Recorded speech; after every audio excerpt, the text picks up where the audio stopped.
తెలంగాణ సారవంతమైన భూముల్లో వెదజల్లిన విత్తనాల మేం ఓ ప్రభాత వసంతాన మలకెత్తుతాం అమ్మ విప్లవమా నీకిదే లాల్ సలాం అంటూ తెలంగాణ సాయుధ రైతాంగ పోరాట వారసత్వాన్ని పురికిపుచ్చుకొని ఈ దేశంలో అంతరాలు లేనటువంటి ఒక సమాజ ఆవిష్కరణ జరగాలని చండూరు మండలం పుల్లెంల నుంచి ముఖ్యంగా నైజాం నవాబును తరిమి కొట్టినటువంటి జిల్లా లేదా విప్లవోద్యమంలో నల్లగొండ జిల్లా ప్రస్థానాన్ని ముందుకు తీసుకెళ్తున్నటువంటి ఒక సందర్భం. ఆ సందర్భంలో నల్లగొండ జిల్లా పుల్లెంల నుంచి దండకారణ్యం వరకు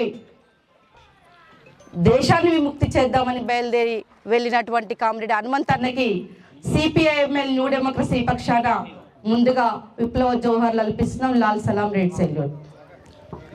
ఈరోజు చాలా మాట్లాడుకుంటున్నాం. 2 సంవత్సరాలుగా భారతదేశ వ్యాప్తంగా ఒక చర్చ జరుగుతుంది. ఏం చర్చ జరుగుతుంది?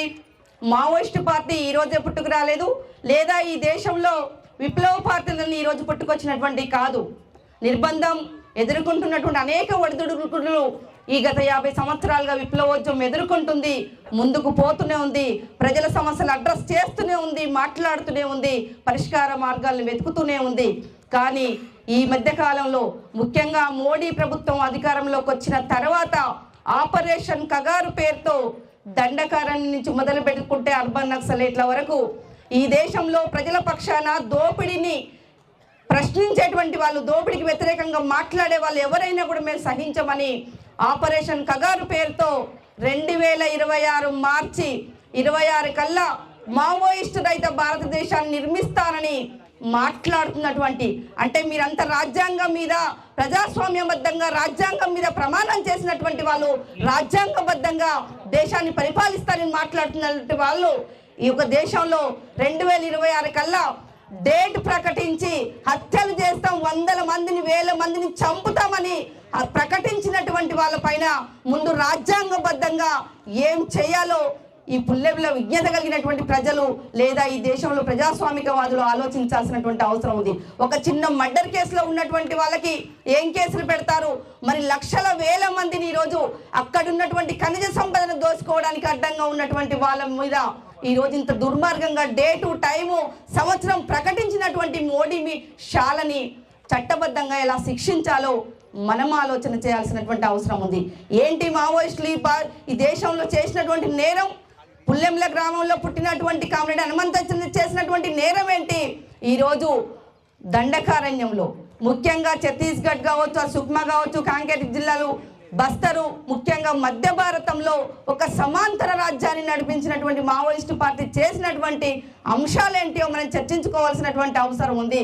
ఈరోజు నరేంద్ర మోడీ షాలు మల్టీనేషనల్ కంపెనీలకు ఈ దేశ సంపదని అట్టబెట్టడానికి పూనుకుంటున్నటువంటి ఒక సందర్భంలో ఈరోజు నాగరికతకు చాలా దూరంగా ఉన్నామని ఈ రోజుకు బాహ్య ప్రపంచం అంతా మాట్లాడుకుంటుంది. ఆ సంపదని, ఎందుకంటే వాస్తవంగా ఈ దేశ సంపదని కాపాడుతున్నటువంటి వాళ్ళు ఈరోజు ఆదివాసీలు, గిరిజనులు, వాళ్ళకు అండగా ఉంటున్నటువంటిది మావోయిస్టు పార్టీ. అందుకే మేము చెప్పదలుచుకున్నాం, ఈరోజు మావోయిస్టు పార్టీని అంతం చేయడం అంటే ఈ దేశంలో ఆదివాసీలను అంతం చేయడం, ఆదివాసీలను అంతం చేయడం అంటే ఈ దేశ సంపదని బడాబాబులకు కట్టబెట్టడం తప్ప మరొక ఉద్దేశం లేదనేటువంటి అంశాన్ని మనము చర్చించుకోవాల్సినటువంటి అవసరం ఉంది, మాట్లాడాల్సినటువంటి అవసరం ఉంది. ఇట్లాంటి సమాజం, ఇట్లాంటి దోపిడీకి వ్యతిరేకంగా కామ్రేడ్ హనుమంత్ అన్న బయలుదేరాడు. ఈ దేశంలో అసమానత, ఎందుకంటే 78 సంవత్సరాల స్వతంత్ర సోకాల్డ్ భారతదేశంలో ఈ రోజుకు 80% మందికి 80% పీపుల్కు తెల్ల రేషన్ కార్డు బియ్యం ఇస్తున్నామంటే మీ అభివృద్ధి ఎక్కడుందో మనం మాట్లాడాల్సినటువంటి అవసరం ఉంది.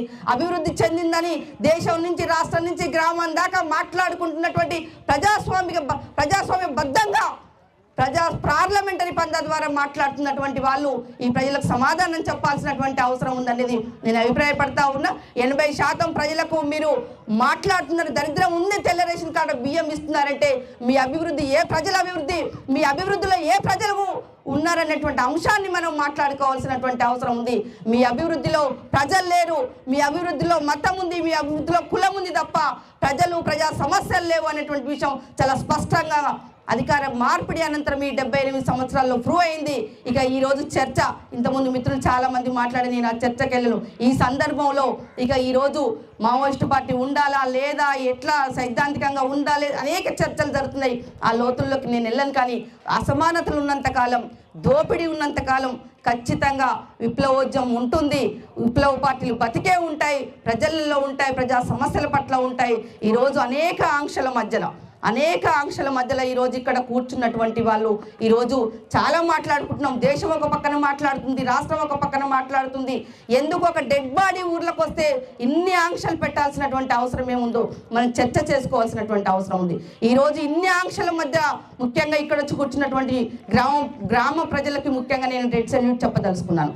ఇన్ని ఆంక్షల మధ్యలో ఈరోజు ఒక మోడీ గురించి ఈ రాష్ట్రంలో కూడా ఈ పాలనకు భిన్నంగా మనం పాలన ఉంటుందని కాంక్షించాం. కానీ ఈ 6 గ్యారెంటీలతో పాటు 7వ గ్యారెంటీ ఈ రాష్ట్రంలో ప్రజాస్వామిక పాలన ఉంటుందని మాట్లాడినటువంటి పెద్దలు, అధికార పార్టీ కాంగ్రెస్ పార్టీ ఈరోజు ఇన్ని ఆంక్షలు, ఈ సభలకు వచ్చే వాళ్ళపైన ఈ గ్రామంలో అనేక మందికి ఈ ఆంక్షలు పెట్టాల్సినటువంటి అవసరం ఏంటో మనం ఆలోచించాల్సినటువంటి అవసరం ఉంది.